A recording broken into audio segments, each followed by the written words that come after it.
Good afternoon. Welcome back to Encyclopedia.zone. My name is Don Jolly. I am a freelance writer living and working in Brooklyn, New York, and I am also a pseudonymous internet shit poster who has been posting shit on various message boards for 20 years. So we are going to be talking about the internet today because we talked about the internet a little bit on Monday, and I'm afraid I have a correction that suggests some other topics. This is going to be a collection of shitposting folklore. Four little rules that come out of the community of people that I think, in a very real sense, are addicted to posting on the internet and thus have had, by necessity, had to develop certain folk ways and adaptations for how to deal with living in a world of constant information, constant contradictory information flow. So these are a set of best practices from the shitposting community about how to engage with the internet. And I think that it might be the right time for us all to consider these lessons. So to start off, my heavy ass video on Monday, which was about the shootings over the weekend, I'd recommend you watch that one before you watch this one.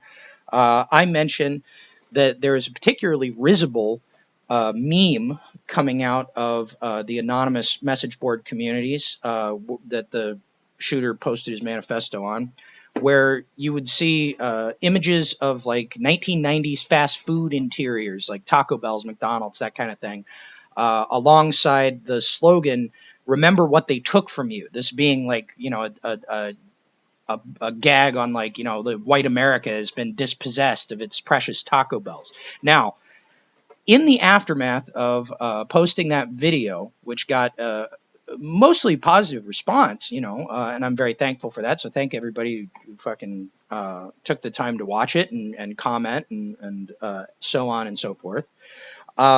It was pointed out to me by a very reliable source within the shitposting community that meme that I cited was in fact ironic, that it was designed to be a parody of an earlier meme, which you can see by, for example, if you look at Murdoch's video "Hold Back the Night," which was a very successful piece of political propaganda from the 2016 campaign, and we might do more about that particular video in the future. You'll see, quote unquote, if there be such a thing as an unironic deployment of a meme, you will see unironic deployment of 1950s advertising imagery of like happy family togetherness, in that this is what they took from you kind of context. And then, of course, in Hold Back the Night, you've got Donald Trump with aviator glasses and a leather jacket on, like flying over the images of family togetherness. Because, and this leads us to our first point, you have to read everything on the internet two ways. Everything on the internet is ironic, quote unquote, but that's not a technical enough term. And there is actually, thankfully, a little piece of folklore, a little piece of wisdom, a little piece of internet bylaw that helps you deal with this problem of reading something ironically, unironically, or just like not knowing whether the person putting information in front of you means it, or if they're deliberately trying to manipulate you. And this is Poe's Law. Now, Poe's Law comes from a poster who was a troll. He would go on evangelical message boards in the early 2000s, and he would engage them in theological debates in the way that, specifically ex-evangelicals or people who think evangelicals are full of shit are wont to do. So this poster, Poe, developed a simple rule for when he would find his evangelical opponents posting something that was completely ridiculous. And he said, on an evangelical message board, you have to take everything that's posted as both a parody and the truth. Somebody is both concocting this deliberately to make the point of view that it's expressing ridiculous, or and this is somebody genuinely expressing an insane point of view. Now, this has applicability far beyond the rather rarefied social position of trolling evangelical message boards. Any message you read on the internet has to be taken as both a deliberate manipulation and the absolute truth. You have to react to it within a sort of quantum superposition encompassing both of these diametrically opposed truth statuses. Everything on the internet must be read in this way, because ultimately you realize that posting something on the internet is extremely easy. You can't really get into I mean, you could dig in a little bit into like where the financial interests are that are behind this post, or like who's making it and why, but you're never going to completely know. So you have to read everything as if it's 100% serious and 100% joke. And you have to find some way in your own mind to react to it, taking into account both of those possibilities and recognizing that, in fact, every statement of truth on the internet is, in fact, both, and it is encompassed by those two polarities, but it exists somewhere in the middle. Everything on the internet exists on some kind of weird continuum of irony and non-irony that you're never going to be able to exactly plumb. So I read my mistake was reading that those memes, the "this is what they took from you" memes, as 100% non-ironic and talking about them that way. But the meme itself, has buried within it the roots of an older meme, which is perhaps less ironic, whatever. The point is, I think that my point and my criticism about the what that meme means and why it's a bad idea, I think that that stands. But the point is that you're never going to be able to evaluate with 100% certainty the intentions behind an online post. And so you have to have a healthy amount of distance and skepticism. This is what is demanded by Poe's law. The second internet law that I'd like to talk about is perhaps a little bit controversial, and that is that there are no girls on the internet. And this is a screen cap of I believe, a 4chan post that's been posted around all over the place, a very popular copy pasta. And immediately after "there are no girls on the internet," there's a corollary. This does not mean what you think it means. Of course there's girls on the internet. There's tons of girls on the internet. I know you could buy their bathwater. But what "there are no girls on the internet" means, and clearly there's misogyny baked into this, because this comes out of 4chan. This is a meme that is designed for young male anime and video game posters. So it assumes some things about, why you would announce that you're a woman on the internet that might not be universally true, but there is a lesson in this, so please stick with me. What "there are no girls on the internet" means is that if you have to bring in something from outside the internet to make your post convincing, then you have not made a very good post.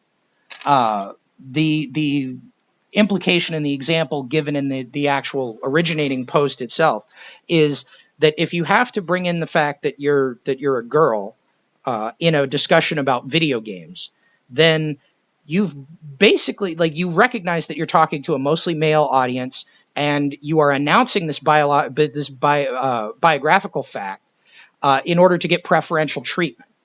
And this can apply to all kinds of things, like the way I started off my video where I talk about where I've been published. I'm essentially I'm naming myself. I'm giving you background and context, and there's a reason that I'm doing that, but it doesn't guarantee you that the post I'm about to make is going to be any fucking good. The most successful, the most valuable posts are going to be the ones that convince you entirely by the strength of their content and not by the character that is portending to present them. Because obviously identity on the internet is something that you can easily create and slough off and manipulate, and et cetera, et cetera, et cetera. If you have to bring something in from outside the internet in order to make your point, you're not making a very good point. There are no girls on the internet. In a perfect world, there would be no boys on the internet. There would be nothing on the internet except information, pure information. Now, that last suggestion brings us to the slogans of Something Awful. Now, people are starting to recognize that Something Awful, which was, the massive message board from the turn of the last century that was administered by Rich Low-Tax Kayanka, one of the great geniuses of our time. It had a profound impact on creating the folkaways, the behavior patterns of the internet as we know it today, culturally. From Something Awful, we get Let's Plays. From Something Awful, we get the Dirtbag Left. From Something Awful, we get the quote-unquote alt-right. From Something Awful, we get the majority of early 4chan posters, and the list goes on and on and on. Image macros. Like, they created online culture in a very very real way. And the tagline of Something Awful, there were two. Number one, the internet makes you stupid. Number two, the internet is serious business.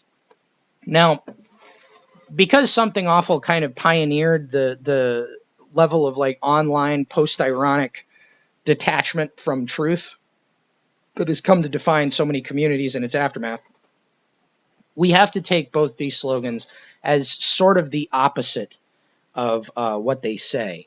The internet does not actually make you stupid.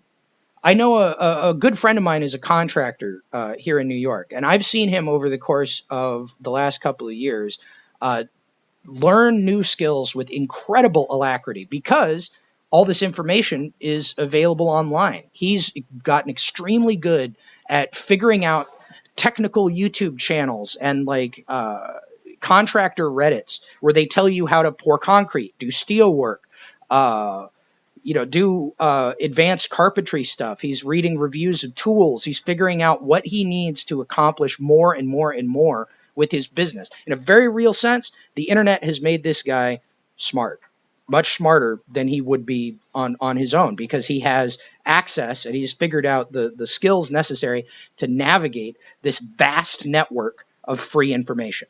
So the internet has not made him stupid. But that's because he's engaging with it in a very particular way. Now, because you have to read everything on the internet as both a deliberate fabrication and the absolute truth, you have to have a lot of skepticism about it. If you dive into the internet, this sea of infinite information, without having that skepticism, then it will lead you down whatever road your inborn biases and preconceptions and whatever subjectivity you're bringing to it. It will bring that subjectivity out and confirm it and keep confirming it until the next thing you know, you're sucking off a fucking fox man in a rainforest bathroom, and some other guy who's jacked up on the internet is detonating a chlorine bomb in the stairwell. That's how the internet makes you stupid. The internet makes you stupid if you fucking follow it unintentionally. If you let the internet guide you rather than you guiding your usage of the internet will certainly make you stupid. Now, the internet is obviously also serious business. It's been discussed in the UN. It's the main communications infrastructure of the modern world. It's a huge moneymaker for a bunch of different people. The internet is serious business. People have died. People have died because of the internet. And that's precisely why you can't take it seriously.